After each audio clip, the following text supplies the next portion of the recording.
Good morning, sports fans. Now, Jake Paul has already fought former heavyweight champion Mike Tyson, and now he's set his sights on facing Anthony Joshua. So will this fight actually happen? There is no better person to speak to than his manager and business partner, Nakisa Bidarian. He's also the co-founder of Most Valuable Promotions, MVP. Great to have you with us this morning. You know Jake so well. He's had such an incredible impact on boxing over the course of the last few years, not only as a boxer, but as a promoter as well. Did you expect him to have such an impact on the sport? I first met Jake October of 2019, and in our first meeting, he said he wanted to start a fighters union because he felt fighters were underpaid and that he wanted to give young boxers an opportunity to get exposure.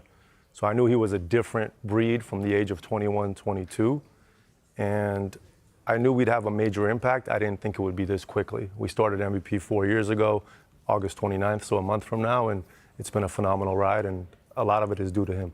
In terms of his fighting record, it's a good one, isn't it? He's just beaten a former world champion. He's now being talked about as an opponent for Anthony Joshua.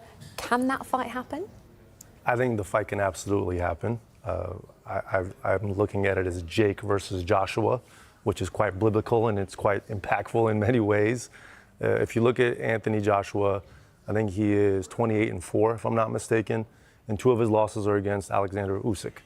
Usyk weighed in at 220 pounds for those fights. Jake is not Usyk, a lot more years of experience needed to get to that level, but Jake walks around between 208 and 210, and he fought Mike Tyson at 228 pounds.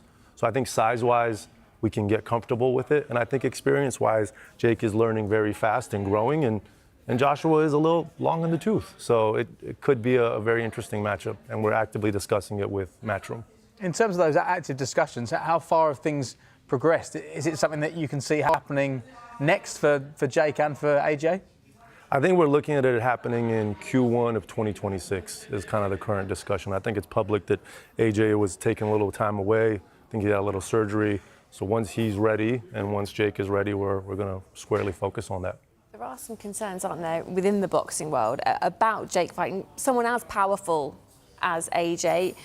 How much of a worry is that? We saw what he did to Ngannou. So power is obviously the last thing to go. So obviously AJ has a ton of power and he's still fairly young. Mike Tyson, much more vicious of a knockout artist than Anthony Joshua, much older than AJ, but that was a risk that Jake was willing to take. Francis Ngannou, amazing MMA fighter, very powerful man, not an experienced boxer, right? A lot less experienced than Jake Paul. So if people were comfortable with Francis getting in there with AJ, Jake, who is now 13 fights in, plus 1 amateur fight, a lot less than AJ, but much more than Francis Ngannou, I think we're very comfortable with it. Ultimately, it's not a fight that I want Jake to do. It's a fight that Jake wants to do. And that's a discussion we've had at length. And he feels very confident about where he is in his career and his chances of upsetting Anthony Joshua. And what's driving him to want to take on AJ and prove himself against a global superstar? 2 priorities for Jake Paul in his career. One is becoming a world champion. And if you look at what he's done in 13 fights, he's set himself up nicely to be able to achieve that. And 2 is to do massive disruptive events that bring global attention to the sport of boxing.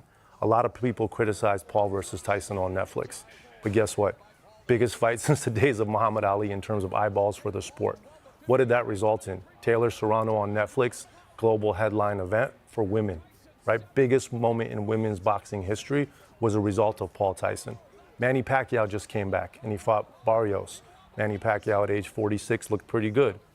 Barrios' last fight, Paul versus Tyson on Netflix, gave Barrios the platform to command the ability to fight Pacquiao. So we're going to continue to look to do things that are disruptive, that are different.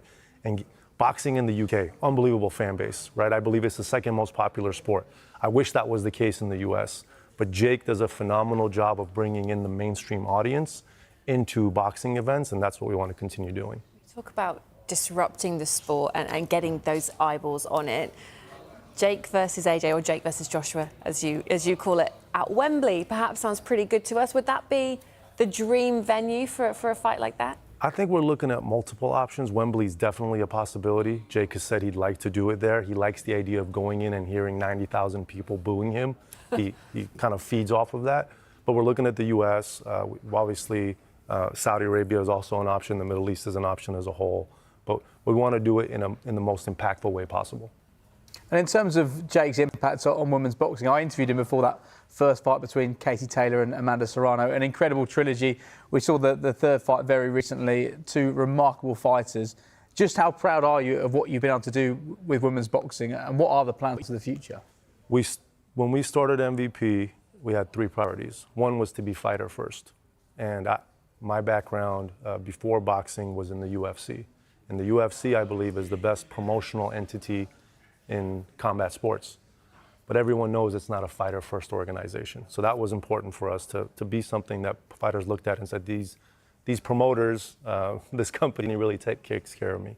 Two was to give a focus to young fighters. Jake has platform, and he wanted to bring eyeballs to young talent, which is our most valuable prospects platform, which we have Event 14 happening next month in the US. And three was giving women's boxing its due, putting it on a parallel platform to the men.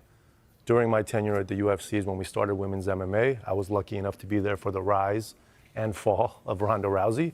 But that was a moment in time where Ronda was the biggest athlete in the sport.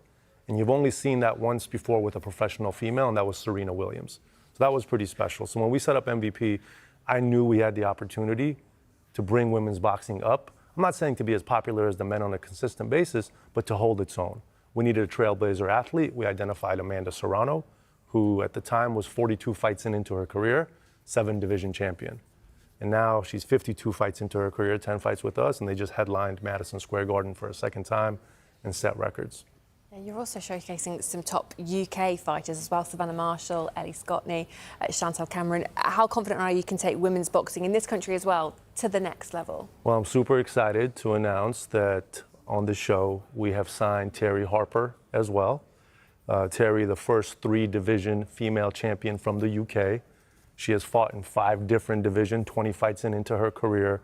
And when I look at when we met Amanda, 7-division champion, 42 fights into her career, and we skyrocketed her profile, her potential, and what she was able to achieve, I look at Terry as having the same ingredients, right? Just a phenomenal story, like Amanda, not a ton of amateur experience, but she's shown that she could be a champion at different weight classes, and we think the future is very bright for her and the rest of the UK. Ellie Scottney, undisputed champion, is our goal in the next 6 months for her. I'm so high on her in terms of her becoming the face of boxing, not just for the UK, but globally. Savannah Marshall, tough loss to Shadeja Green, but one of the best boxers in the world, right? I talked to her for an hour and a half on Sunday, and just the future path for her, super keen on her next fight. Ramla Ali, an ambassador for the sport, for women, partnership with her is amazing. And Chantal Cameron, we'll see if Katie Taylor is willing to give it another go, but we're happy that she's going to become world champion again very soon. And in terms of the signing of Terry Harper, it's remarkable to think what she's done at such a young age. 3-weight world champion, just 28. So what are you hoping she can achieve? Because she's got a long time left in the sport. Yeah, I think there's some big fights for her, right? Caroline Dubois, who has fought on Sky a number of times. We're excited about the potential of that fight. We recently signed champion Stephanie Hahn in the 135 weight class, who's fighting in August. That's another potential fight for her. Holly Holm, who I don't know if you're very familiar with that name or not, but Holly was a world-class boxer before women's boxing was getting its due. She's already in the Boxing Hall of Fame. Then she came to UFC and had the biggest upset in UFC history when she knocked out Ronda Rousey in front of 80,000 people in Australia. And now Holly has returned to boxing, and her goal is to become a 135-pound champion. So that's another potential fight for Terry Harper down the road. Nakisa, thank you so much for coming in. Great to meet you. Very excited about your upcoming plans as well. Thank you. Thank you so much. Good to see you both.